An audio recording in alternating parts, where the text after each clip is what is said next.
A nosotros nos puede gustar el sonido de un viento recio, impetuoso. También nos pueden gustar las lenguas de fuego.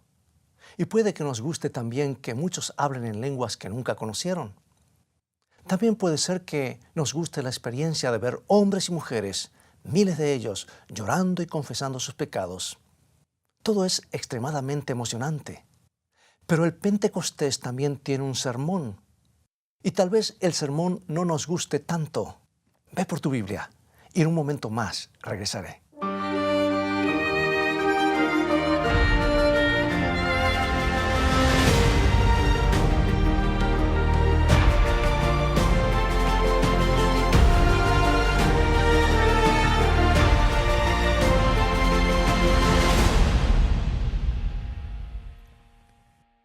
Imagínate a Jerusalén ese día.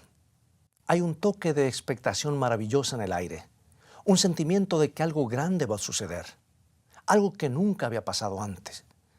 La emoción es contagiosa, los rumores flotan por todas partes, pequeños grupos conversando, tratando de entender lo que esperan. Lo que nadie puede entender es lo que le ha pasado a los discípulos de Jesús. Es del conocimiento de todos que ellos abandonaron a Jesús cuando las cosas se pusieron difíciles y peligrosas. Todo lo que podían pensar era en salvarse. Por eso se escondieron por varios días. Evidentemente sus esperanzas fueron completamente aplastadas cuando Jesús se dejó crucificar. Ellos pensaban que Él era el Mesías. Pero ¿cómo entender un Mesías crucificado? ¿Cómo entender un Mesías muerto? La voz había corrido por toda Jerusalén de que Jesús no quedó en la tumba por mucho tiempo, que Él se levantó de la tumba frente a los ojos de los soldados romanos. Los discípulos decían haberlo visto y también que conversaron con Él. Y que lo hicieron varias veces. Y entonces un día, justo delante de sus ojos, Él fue llevado en una nube de ángeles al cielo. Ellos tenían que estar tristes con la ida de Jesús. Pero ahora miremosle. ¿Qué ha pasado? Miremos a Pedro y a Tomás. Cada uno de ellos parece estar calmado, confiado, absolutamente sin temor y radiantemente feliz. Ellos parecen tener a Jesús detrás de las cortinas para presentarlo en cualquier momento. De pronto todo sucede. ¿Cómo podemos descubrirlo? Un sonido como de un viento recio, impetuoso, que corría por todo lugar. Y entonces las llamas, las lenguas de fuego. No hay palabras capaces de describir el acontecimiento. Los enemigos de Jesús están allí, los que le crucificaron. El gesto de odio está todavía en sus miradas y en sus rostros, pero a los discípulos no parece importarles. Sus rostros no muestran las huellas del miedo, solo se mira en ellos la hora maravillosa que ha llegado a cambiarlo todo. Y ahora, uno de los discípulos va a hablar a la multitud. Miremos, es Pedro el apóstol, Pedro el discípulo impulsivo, el que habla y actúa sin pensar, sin filtrar lo que dice y hace, el que muchas veces decía lo que no debía decir. Pedro el cobarde que negó a su Señor, dijo que nunca lo había conocido. El pescador sin educación formal, pero escuchémoslo ahora. Algo le ha pasado, su lenguaje es perfecto, aún más elocuente, persuasivo, convincente, aunque sencillo para ser comprendido por todos. Y miremos a esa multitud agolpada que ha venido de grandes distancias a Jerusalén. ¿No hablan la lengua de Pedro? Pedro no habla la lengua de ellos, pero podemos decir que les entienden cada palabra que pronuncia. Es un milagro. Ahora la valentía de Pedro es increíble. Él mira justamente al rostro de sus enemigos y les dice que ellos mataron al Hijo de Dios. Él les dice que el Jesús que ellos persiguieron y maltrataron durante todo su ministerio, el Jesús que ellos procuraron sacarlo del camino, el Jesús que ellos pusieron en la cruz y del que se burlaron, pero que no descendió de ella, ese Jesús era el Hijo de Dios y ellos lo habían matado. Pero de alguna manera, ese mismo mensaje fue directamente a las conciencias de cada hombre y de cada mujer presente. De alguna manera, ellos eran culpables también. Ellos lo habían matado también por negligencia, por no haber hablado en su favor, por no haberlo ayudado y defendido. Y algunos de ellos estuvieron entre las turbas enloquecidas que gritaban: crucifícale, crucifícale. Algunos de ellos se habían unido a la gritería hipócrita e irresponsable y decían: no tenemos rey sino a César. Y cuando Pilato estuvo determinado a dejarlo ir, ellos respondieron con palabras desesperadas y sin sentido que les persiguieron desde el mismo momento en que las pronunciaron: su sangre sea sobre nosotros y sobre nuestros hijos. Sí, todos ellos de alguna manera mataron al Hijo de Dios. Los sacerdotes y los gobernantes temblaron. La convicción y la angustia se apoderaron de ellos. Y leemos en Hechos capítulo 2, versículo 37, lo siguiente. Al oír esto, se compungieron de corazón y dijeron a Pedro y a los apóstoles: varones hermanos, ¿qué haremos? Sí, ¿no te hubiera gustado haber estado aquel día en Jerusalén cuando, como alguien dijo, la espada del Espíritu con nuevos filos de poder y bañada con la luz del cielo atravesó a través de la incredulidad y miles se convirtieron en un día? Hay algo acerca de la emoción de una gran reunión donde hombres y mujeres fueron convertidos. Hay algo en todo ello que tiene un poder especial en nuestro corazón. Y no había nada malo en la ola de confesiones y en las lágrimas que llenaron la multitud en aquel día. Esto tiene que pasar otra vez. Pero escucha, amigo y amiga, el Pentecostés fue más que una gran emoción. Fue más que un viento y fuego. Fue más que la demostración espectacular del poder del Espíritu. No fue el viento y el fuego el que convirtió los 3,000 en ese día, aunque quedaron asombrados y atraídos por ellos. Fueron las palabras del apóstol Pedro que taladraron la conciencia por el Espíritu de Dios. Y por lo tanto, si queremos otro Pentecostés, no lo podemos tener solo con viento y fuego. Tenemos que tener la verdad también, la verdad de Dios. Y la verdad separada de la emoción después que la música ha cesado puede parecer fría y sin compromiso, especialmente cuando va en contra de algunas cosas o creencias acariciadas como si fueran verdades. Algunas veces nos confrontan en medio de un sermón o la descubrimos al estudiar la palabra de Dios. Y puede que no sea bienvenida al principio. Puede ser que hasta la resistamos si no dice o exprese lo que queremos que diga. Sin embargo, todo depende de lo que hagamos con esa verdad que nos habla en su palabra. Escucha, ¿sabías que escondidas en el sermón del apóstol Pedro en el Pentecostés, pero casi nunca mencionados, cuando los eventos de ese día son mencionados, están las palabras que perturban profundamente a muchos de los que están escuchando ahora mismo? Aquí están, Hechos capítulo 2, versículos 29 y 34. Varones hermanos, se os puede decir libremente del patriarca David que murió y fue sepultado, y su sepulcro está con nosotros hasta el día de hoy. Porque David no subió a los cielos. Ahora imaginemos por un momento que hemos regresado de oír a Pedro hablar. Y de repente nos acordamos de lo que dijo de David y nos preguntamos: ¿David muerto y enterrado?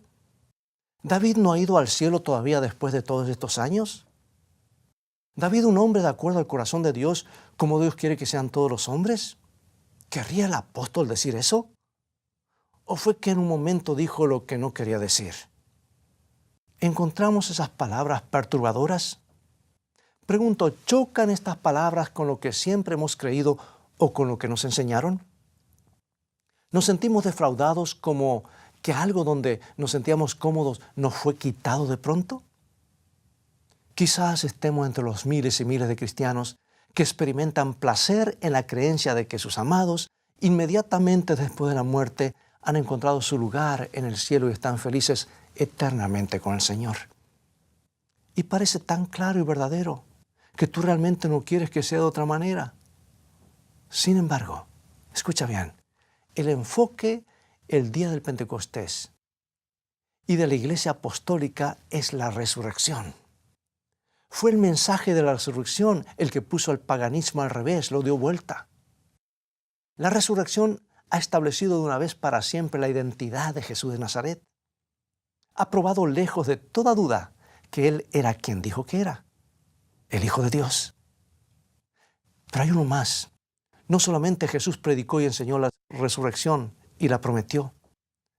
Él demostró que la resurrección era posible, que podía ocurrir, porque muchos en sus días no creían en ella. Y sus seguidores entendieron rápido ese mensaje feliz de la tumba vacía. Si Jesús resucitó, nosotros también podemos resucitar y nuestros amados con nosotros. O sea que había esperanza para todos. La muerte no era el fin de todo. ¿No es maravilla que la iglesia se regocijaba y crecía? Nada ni nadie la podía detener. Jesús había conquistado la muerte para él y para nosotros. Y el apóstol Pablo lo decía claramente en 1 Corintios capítulo 15, versículos 13 al 23. Son varios versículos, sígueme. Porque si no hay resurrección de muertos, tampoco Cristo resucitó. Y si Cristo no resucitó, vana es entonces nuestra predicación, vana es también vuestra fe. Porque si los muertos no resucitan, tampoco Cristo resucitó. Mas ahora Cristo ha resucitado de los muertos, primicias de los que durmieron es hecho. Porque así como en Adán todos mueren, también en Cristo todos serán vivificados. Pero cada uno en su debido orden. Cristo, las primicias, luego los que son de Cristo en su venida. El mensaje de Pablo llega como un toque de campana. Sin la resurrección la fe es vana, inútil, o sea, no sirve para nada. Sin la resurrección los muertos están muertos para siempre, perdidos para siempre. Sin la resurrección no hay esperanza, no hay salvación, no hay vida eterna. Pero ¿por qué se necesita la resurrección si cada creyente va al cielo al morir para recibir su recompensa? Pregunto, ¿para qué un juicio si ya recibieron la recompensa? ¿Por qué los cristianos de la era apostólica ponían su fe en la esperanza de la resurrección y no en la muerte? Ni decían que al morir era el momento de irse con el Señor. ¿Hay algo que está mal aquí? Sí, algo está muy mal. No con Pablo el apóstol, no con Pedro el apóstol, no con la iglesia apostólica, no con las escrituras. Es como nos lo enseñaron. Ese es el problema. Eso es lo que está mal. David mismo miraba la resurrección como su esperanza. No miraba el día de su muerte como la esperanza. Él dijo lo que aparece en Salmo 17:15. En cuanto a mí, veré tu rostro en justicia, estaré satisfecho cuando despierte a tu semejanza. Y el patriarca Job también miraba hacia la resurrección. Job 14:14 en adelante. Si el hombre muriere, ¿volverá a vivir? Todos los días de mi edad esperaré hasta que venga mi liberación. Entonces llamarás y yo responderé.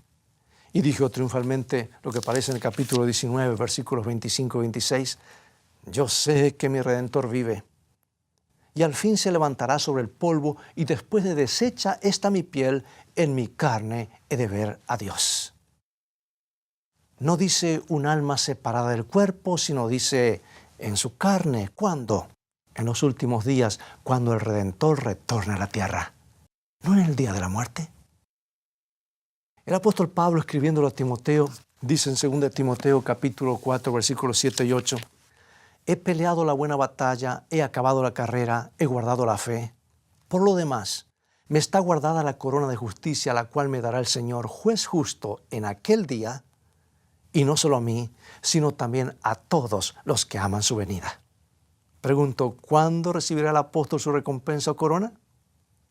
En ese día, con todos los otros que aman su venida. Evidentemente la recompensa se le dará a todos a la misma vez, en ese día, en su venida. O como escribió San Pablo a los tesalonicenses en la primera carta, capítulo 4, versículos 16 en adelante. Porque el Señor mismo, con voz de mando, con voz de arcángel y con trompeta de Dios, descenderá del cielo, y los muertos en Cristo resucitarán primero. Luego nosotros, los que vivimos, los que hayamos quedado, seremos arrebatados juntamente con ellos en las nubes para recibir al Señor en el aire, y así estaremos siempre con el Señor. Ese es el momento cuando los muertos se levantarán. Es cuando recibiremos nuestra recompensa, todos juntos a la misma vez. No uno ahora y otros después. Desde ese día, Como resultado de lo que pase en ese día de su venida, estaremos siempre con el Señor, nos dice. No hay ningún indicio, amados, de que los muertos han estado con Él por siglos, todo el tiempo, no. Pregunto, ¿estaba el apóstol Pedro equivocado en cuanto a David? ¿Estaban los escritores inspirados confundidos? ¿Estaban los cristianos primitivos equivocados? ¿El enfoque era en el día de la muerte o en el día de la resurrección? ¿El énfasis del Evangelio es en el día en que morimos o en el día de la resurrección? Yo sé, amigo y amiga, que no es muy fácil abandonar una idea o un concepto que hemos creído por mucho tiempo.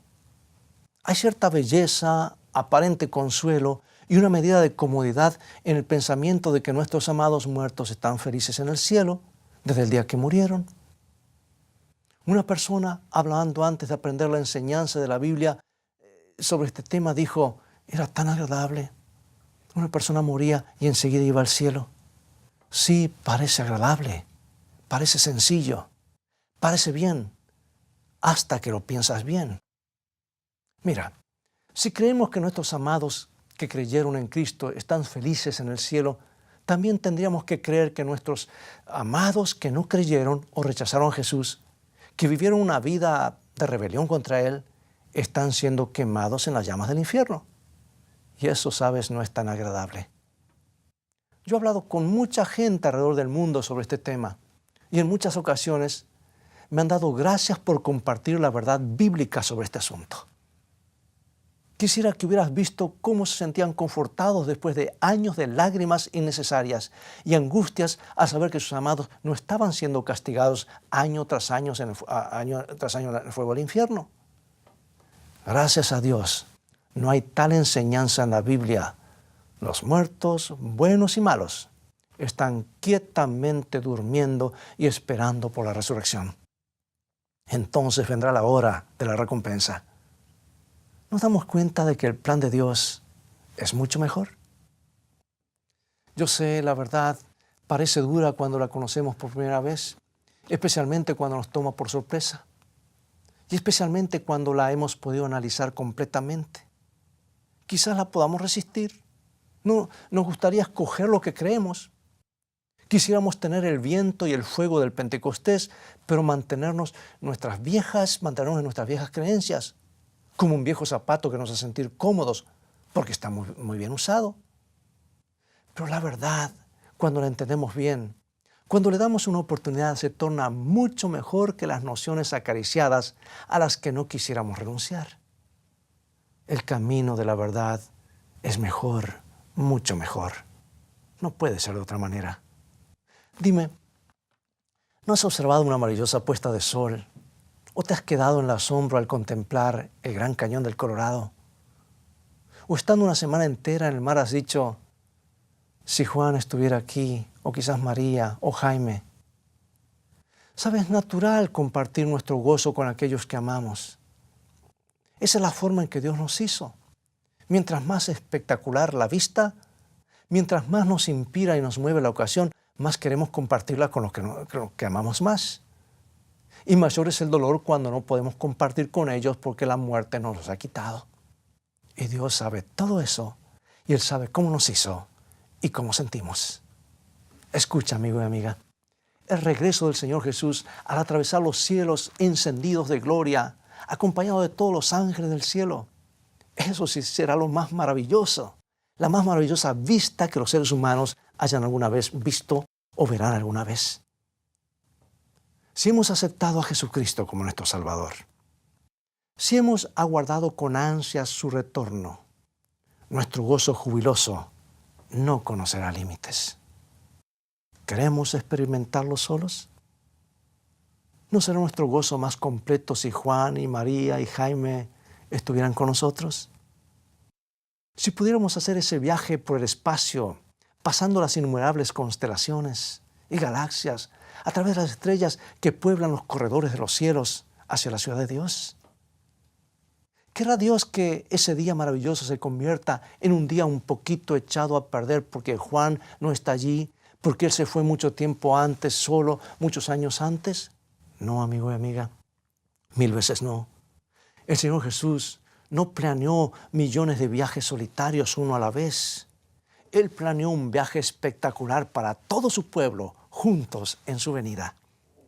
Y lo planeó de tal manera que tengamos un cuerpo para ver y sentir, un cuerpo espiritual, porque no hay vida sin cuerpo.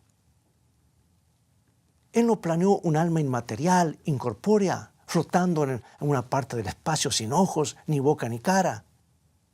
Pero hay otra razón por la que el Salvador quiere que tú sepas la verdad de lo que sucede en la muerte. Él sabe que si no tienes la información correcta en este asunto, te haces un blanco fácil para ser engañado con un engaño fatal. Y si tú quieres saber lo que hablo, mantente en sintonía hasta el final del programa y entra a nuestro sitio de internet escritoestá.tv y podrás obtener un excelente material sobre este tema. Es que estamos tratando con un asunto que es demasiado grande para media hora. Hemos tenido tiempo para probar solo una fase del mismo, pero hay mucho, mucho más. Déjame solamente decirte esto. Probablemente no necesito decirte que el espiritismo en todas sus formas, bajo una gran variedad de etiquetas, está barriendo el mundo hoy. El interés, por ejemplo, en los fenómenos psíquicos se compara con un alud arrollador. Millones de personas sinceras están llenando su soledad con la compañía que encuentran en el mundo de los espíritus, en el cuarto oscuro de las apariciones, o en películas y juegos supernaturales en sus computadoras, tabletas y teléfonos. Se sienten atraídos con la promesa de que pueden tener contacto con sus amados muertos que han perdido. Y son consolados de esta manera, muchos de ellos, con la fe de que tal contacto con sus familiares han sido hecho. Otros millones más se vuelven al espiritismo simplemente porque les gusta algo novedoso y emocionante. La verdad bíblica no les provoca el atractivo del encantamiento del medium espiritista. Las maravillas de la levitación, la telequinesis y todo lo que tiene que ver con la comunicación con los muertos o con los extraterrestres del espacio exterior. No hay encanto como la hechicería de lo sobrenatural. El terreno es terreno encantado del reino de los demonios, amigo y amiga. Pero nos damos cuenta por qué la base del espiritismo es una mala concepción o mal entendimiento, es un rechazo total de la verdad bíblica de lo que sucede en la muerte. Yo debo atreverme a decir algo, el espiritismo desaparecería rápidamente si los hombres y mujeres creyeran en las sencillas declaraciones que hace Dios en su palabra en este asunto de vital importancia. Nadie necesita ser engañado. Dios nos ha dado la información necesaria a todos nosotros para detectar las fabulosas mentiras satánicas. ¿Podría algo ser más importante que explorar todo esto sin demora? ¿Lo ves ahora? La verdad no nos fue dada para hacernos la vida más difícil, sino para hacerla más segura y feliz. La verdad no tiene la intención de hacernos miserables. Tiene la intención de darnos un lugar firme y seguro cuando todo lo demás falle. ¿Hay algo en ti que siente la atracción por lo espectacular, lo sobrenatural, lo sensacional? ¿Te gusta el viento y el fuego del Pentecostés? ¿Te gusta lo grandioso, la gran emoción de todo ello, los resultados vistos en los rostros de miles? No hay nada malo en esto. Dios produjo el Pentecostés y lo producirá otra vez, solo que en una escala mucho mayor. Pero escucha, aún el Pentecostés queda pálido ante las maravillas del día de la venida de Cristo y la resurrección. Imaginémoslo todo. Deja que tu imaginación, guiada por la palabra de Dios, lo haga real. El Salvador atravesando los cielos encendidos de su gloria, cabalgando sobre una nube de ángeles acercándose a la tierra. Las trompetas circulando la tierra con su sonido penetrante. La voz del Salvador llegando como un eco divino a toda nación y tribu, llamando a los muertos a la vida. Las tumbas abriéndose al sonido de su voz. Los ángeles llevando a los bebés en sus manos para entregárselo en los brazos de sus madres. ¡Qué día de hermosa reunión! Pero ese día será el mayor desastre para los que se dejaron engañar por no creer la verdad. Los que todavía estarán jugando con el mundo de los espíritus, con los demonios, enemigos de Dios, condenados al fuego eterno, cuando Jesús está en camino para salvarnos y liberarnos? Ese día para ti será lo que tú quieres que sea. Tú puedes decidir escoger el camino espeluznante del cuarto oscuro y las promesas mentirosas de los espíritus que solo son demonios disfrazados. O tú puedes estar firme en la verdad, aun cuando la verdad ahora no te parezca tan atractiva. Tú puedes estar firme en la verdad ahora, aun confrontando el ridículo y hasta la burla. Tú puedes estar firme en la verdad ahora, sin dejarla ir, sin renunciar a ella, aun cuando parezca que el viento y el fuego están en el lugar equivocado. El destino está en tus manos. Acompáñame en oración. Gracias, Señor Jesús, por la clara revelación de tu palabra. La verdad revelada de las Santas Escrituras que hemos encontrado hoy en este breve estudio, gracias por ella. Bendice a cada televidente y radioescucha mientras seriamente se dedican a estudiar estos asuntos importantes. Pero aún más, perdónanos nuestros pecados y haz que nuestros corazones estén en paz con Dios. Prepáranos para el gran día de tu venida. En tu nombre, en el nombre de Jesús oramos. Amén.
Dios te bendiga y te guarde y recuerda, amigo y amiga, escrito está, no solo de pan vivirá el hombre, sino de toda palabra que sale de la boca de Dios.